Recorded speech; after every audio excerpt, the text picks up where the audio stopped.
आज की कहानी का शीर्षक है छोटे से बदलाव ने घर को स्वर्ग बना दिया। यह कहानी माँ बेटी और सास बहू के रिश्ते पर आधारित है। तो चलिए कहानी शुरू करते हैं। कविता ने माँ को फ़ोन लगाया और कहा, माँ मैं बहुत थक गई हूँ। घर संभालते संभालते मैं कितना भी काम कर लूँ लेकिन मेरी थकान यहाँ किसी को नज़र नहीं आती। कुछ दिन आराम करना चाहती हूँ। सोच रही हूँ कि कुछ दिन के लिए मायके आ जाऊँ। बच्चों की भी छुट्टियाँ पड़ गई हैं, वरना तो स्कूल और पढ़ाई के चक्कर में मेरा आना ही नहीं होता।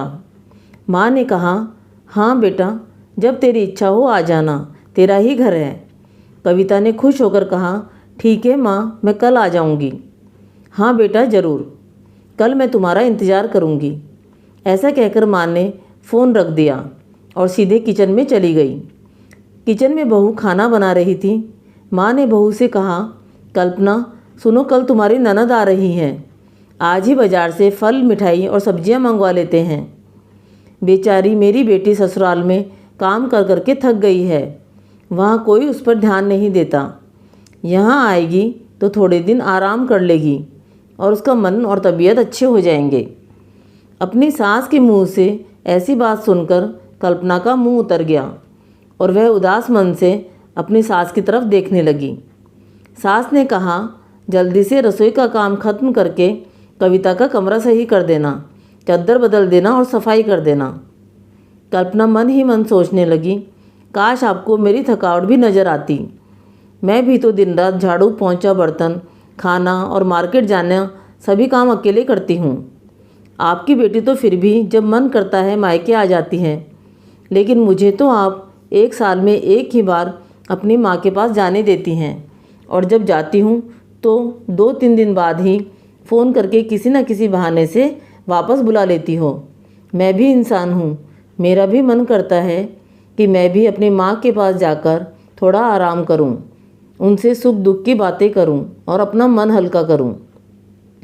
ऐसे सोचते हुए कल्पना भगवान से प्रार्थना करती है कि मेरी सास की भी आंखें खुले और उन्हें मेरी भी थकावट नज़र आए। शाम को कविता का फिर से माँ के पास फ़ोन आया। कविता ने कहा, माँ मैं कल नहीं आऊँगी क्योंकि मेरी सास ने मुझे आने के लिए मना कर दिया है। माँ तुनक कर बोली, ऐसे कैसे मना कर दिया? पहले तो कभी तुम्हें आने से नहीं रोकती थी, इस बार क्या हो गया? लाओ मेरी बात कराओ अपनी सास से, मैं उन्हें समझाती हूँ। कविता ने फ़ोन अपनी सास को दिया। कविता की माँ ने कहा, समधन जी नमस्कार, आपसे कुछ कहना था। कविता की सास ने कहा, कहिए। दरअसल कविता कल अपने मायके आना चाहती थी, मुझे भी उससे मिले काफ़ी दिन हो गए हैं। अगर आप उसे भेज दें तो अच्छा रहेगा। कविता की सास ने कहा कि समधन जी, आपकी बेटी को मैंने मायके जाने से कभी नहीं रोका और इस बार भी मुझे कोई दिक्कत नहीं है, लेकिन कुछ दिनों पहले मैं किसी रिश्तेदार के यहाँ शादी में गई थी। वहाँ आपकी बहू कल्पना की माँ से मिलने का मौका मिला। उनसे बात करते समय बातों बातों में पता चला कि आप अपनी बहू कल्पना को साल में सिर्फ एक बार ही मायके जाने देती हैं और वह भी बहुत कम समय के लिए। इसलिए मैंने सोचा कि आप पहले अपनी बहू कल्पना को उसके मायके भेज दीजिए और जब वह मायके से वापस आ जाएगी तो मैं कविता को आपके पास भेज दूँगी। जिस तरह से आप अपनी बेटी के आने का इंतज़ार करती हैं, उसी तरह कल्पना की माँ भी अपनी बेटी के आने का इंतज़ार करती होगी। इसलिए मैं आपको समझाना चाहती हूँ कि बहू का भी बेटी की तरह ही ख्याल रखना चाहिए। मुझे लगा कि शायद कविता के वहाँ आने पर उसकी आवभगत करने के लिए आप अपनी बहू को मायके नहीं भेजती होंगी। आपकी बेटी की शादी को ज़्यादा वक्त नहीं हुआ है, इसलिए आपकी बहू आपसे कुछ कहने से भी डरती होगी। लेकिन अगर आपका व्यवहार आपकी बहू के प्रति ऐसा ही रहा तो एक दिन आएगा जब वह आपके खिलाफ बोलने लगेगी। फिर वह आपकी सुनेगी भी नहीं और जब चाहे तब अपने मायके जाने लगेगी। ऐसी परिस्थितियों से तो अच्छा है कि आप पहले ही खुद अपने व्यवहार में बदलाव कर लें, जिससे आपका रिश्ता और रिश्ते की मिठास बनी रहे। कविता की माँ को अपने समधन के हर शब्द में सच्चाई नजर आई। उसे लगा कि उसने बेटी के प्यार में अंधे होकर कभी अपनी बहू की तरफ ध्यान ही नहीं दिया। उसने हमेशा अपनी बेटी को अपनी बहू से ऊपर रखा। कविता भी अपनी सास और माँ के बीच होने वाली बातचीत सुन रही थी। उसे भी एहसास हुआ कि उसने भी कभी अपनी भाभी से ठीक से बात नहीं की। जब भी वह मैके जाती तो उसकी भाभी उदास ही रहती। फ़ोन रखते ही कविता की माँ ने तुरंत अपनी बहू कल्पना को बुलाया और कहा, कल्पना, अभी कविता नहीं आ रही है, इसलिए पहले तुम अपने मैके जाओ। जब तुम अपने मैके जाकर वापस आ जाओगी तभी मैं कविता को बुलाऊंगी। जैसे मैं कविता का इंतज़ार करती हूँ वैसे ही तुम्हारी माँ भी तो तुम्हारे आने का इंतज़ार करती होगी। अपनी सास के मुँह से यह सब सुनकर कल्पना का चेहरा खिल गया, क्योंकि यह पहली बार था जब उसे सास ने इतने प्यार से मैके जाने के लिए कहा था। अगले ही दिन कल्पना अपने मैके गई और पूरे सप्ताह भर रहकर आई।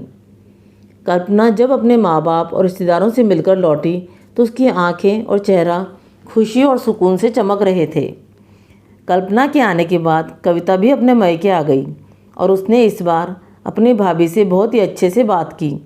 दोनों ननद भाभी खुशी खुशी रहे। कल्पना को भी लगा जैसे इस बार उसकी ननद नहीं, उसकी बहन उसके पास रहने आई है। ससुराल वालों का बदला हुआ रूप देखकर कल्पना मन ही मन बहुत खुश हो रही थी। कविता ने अपनी माँ से बात की और उन्हें समझाया कि कहीं ना कहीं वह अपनी बहू से गलत व्यवहार कर रही थी। अपनी समधन से फ़ोन पर बात करके और अपनी बेटी कविता के समझाने से कविता की माँ को भी अच्छे से समझ आ गया कि उसका व्यवहार उसके बहू के प्रति कितना गलत था। सास अब अपनी बेटी कविता की तरह अपनी बहू कल्पना का भी ध्यान रखने लगी। कल्पना काम करते करते जब थक जाती तो उसे बार बार आराम करने के लिए कहती और घर के कामों में भी उसका हाथ बटाने लगी। ससुराल वालों के इस बदलाव से कल्पना मन ही मन बहुत खुश हुई। अब वह खुशी खुशी सबका ध्यान रखती थी और पहले से ज़्यादा अच्छे से अपने घर का सारा काम करती थी। अब कविता की माँ भी अपनी बहू को खुद ही समय समय पर उसके मैके भेज दिया करती थी। व्यवहार के एक छोटे से बदलाव से सास बहू और ननद भाभी के रिश्ते की कड़वाहट को दूर कर दिया और रिश्तों को और भी ज़्यादा मीठा और मजबूत बना दिया। जो ससुराल कल्पना को पराया लगता था अब वह उसे स्वर्ग से भी ज़्यादा अच्छा लगने लगा। आपको ये कहानी पसंद आई तो कहानी को लाइक व शेयर करें। चैनल पर नए हैं तो चैनल को सब्सक्राइब करें। कहानी सुनने के लिए धन्यवाद।